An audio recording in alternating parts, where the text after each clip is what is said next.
தட்சாயினி தேவி மற்றும் சிவபெருமானின் காதல் கதை. அவள் தட்சன் மகள், ஒரு ராஜ பட்டத்து மகள். ஆனால் அவளின் இதயம் மட்டும் ஒரே ஒருவருக்கே சொந்தமானது. அவர்தான் பரமசிவன். எல்லோரும் பயந்திருந்த அந்த தவசனை தட்சாயினி மட்டும் மட்டும் நேசித்தாள்.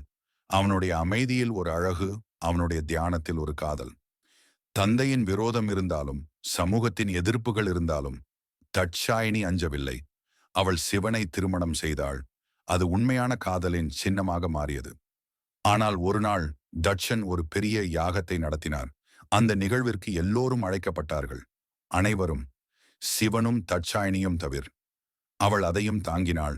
ஆனால் தந்தையின் அவமானம், சிவனை திட்டிய வார்த்தைகள் அவளின் உள்ளத்தை தகர்த்துவிட்டன.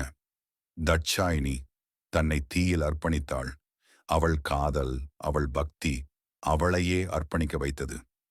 அவளின் உயிர் போனதைக் கேட்ட சிவன் கோபத்தில் துள்ளினார். அவர் தாண்டவம் ஆடினார். பூமி குலுங்கியது. அவளின் வேதனையை உலகமே உணர்ந்தது. ஆனால் அவளது பயணம் இங்கு முடியவில்லை. அவள் மீண்டும் பிறந்தாள். இந்த முறை பார்வதியாக. மீண்டும் சிவனை காதலிக்க, மீண்டும் சங்கமிக்க. இது ஒரு சாதாரண காதல் கதை இல்லை.